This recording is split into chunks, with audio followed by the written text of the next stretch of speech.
जय माता दी। आप सभी को नवरात्रि व्रत की हार्दिक शुभकामनाएं। फ्रेंड्स, नवरात्रि का आरंभ हो चुका है। अगले 9 दिनों तक माँ दुर्गा के अलग अलग स्वरूपों की उपासना की जाएगी।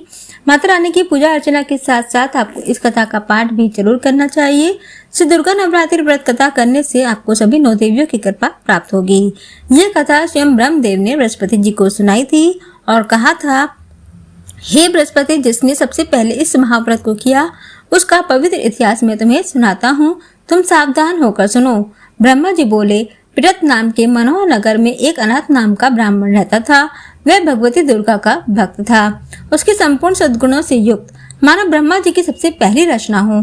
ऐसी जात नाम वाली सुमति नाम की एक अत्यंत सुंदर कन्या पैदा हुई। वह कन्या सुमति अपने घर के बालकपन में अपनी सहेलियों के साथ क्रीड़ा करती हुई इस प्रकार बढ़ने लगी जैसे शुक्ल पक्ष में चंद्रमा की कला बढ़ती है। उसका पिता प्रतिदिन माँ दुर्गा की पूजा और होम किया करते थे।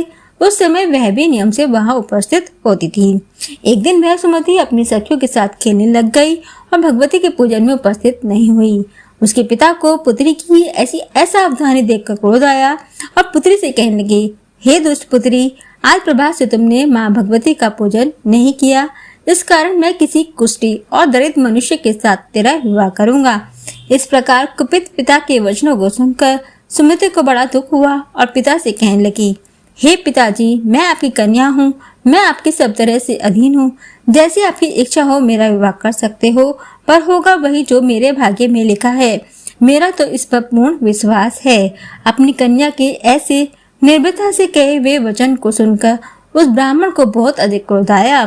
तब उसने अपनी कन्या का एक कुष्ठी के साथ विवाह कर दिया और अत्यंत क्रुद्ध होकर पुत्री से कहने लगा कि जाओ, जल्दी जाओ, अपने कर्म का फल भोगो। देखें केवल भाग्य के भरोसे पर रहकर क्या करती हो।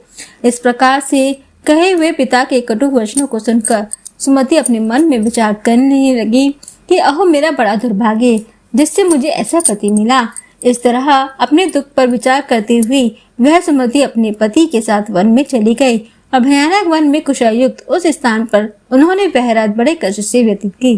उस गरीब बालिका की ऐसी दशा देखकर भगवती पूर्व पुण्य के प्रभाव से प्रकट होकर सुमति से कहने लगी, हे ब्राह्मणी, मैं तुम पर प्रसन्न हूँ।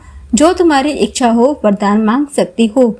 इस प्रकार भगवती दुर्गा का वचन सुनकर ब्राह्मणी कहने लगी कि आप कौन हो। ऐसे ब्राह्मणी का वचन सुनकर देवी कहने लगी कि मैं आदिशक्ति हूँ और मैं ही ब्रह्मा, विद्या और सरस्वती हूँ।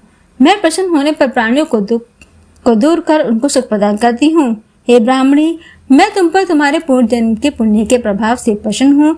तुम्हारे पूर्व जन्म का वृत्तांत सुनाती हूँ। तुम पूर्व जन्म में निषाद भील की स्त्री थी और अति पतिव्रता थी।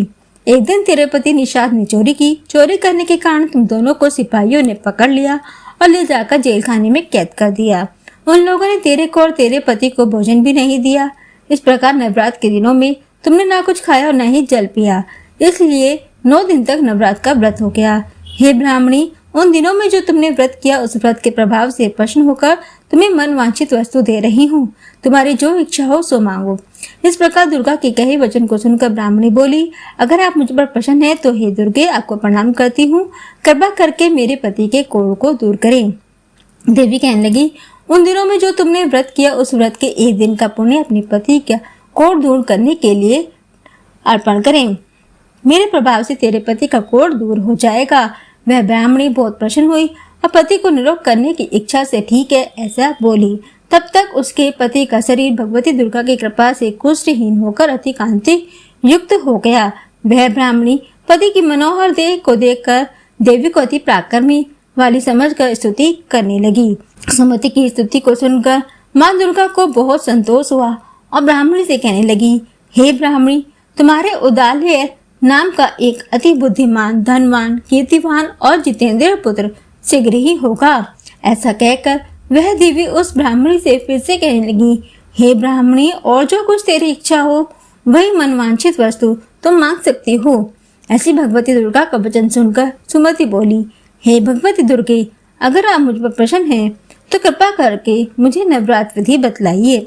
इस प्रकार ब्राह्मणी के वचन सुनकर दुर्गा माता कहने लगी, हे ब्राह्मणी, मैं तुम्हारे लिए संपूर्ण पापों को दूर करने वाले नवरात्र व्रत की विधि को बतलाती हूँ। अश्विन मास के शुक्ल पक्ष की प्रतिपदा से लेकर 9 दिनों तक विधि पूर्वक व्रत करें। यदि दिन भर व्रत ना कर सके तो एक समय भोजन करें। पढ़े लिखे ब्राह्मणों से पूछकर घट स्थापना करें और वाटिका बनाकर उसको प्रतिदिन जल से सींचें।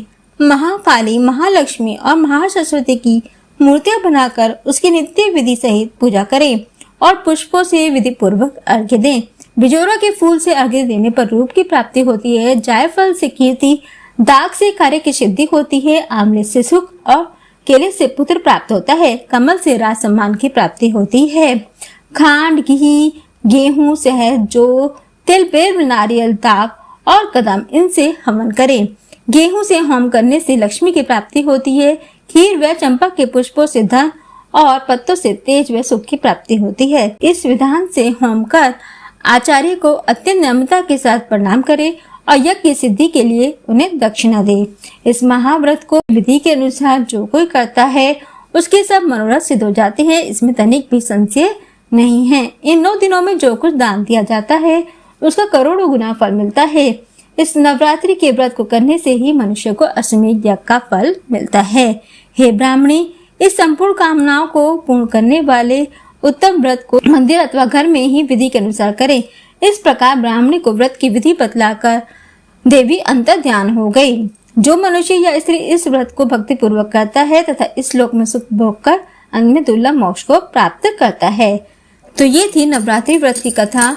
कहानी अधूरी हो तो उसको पूर्ण करना। कहानी कहने वाले, सुनने वाले तथा हुंकारा बनने वाले सभी पर माता रानी अपनी कृपा बनाए रखना।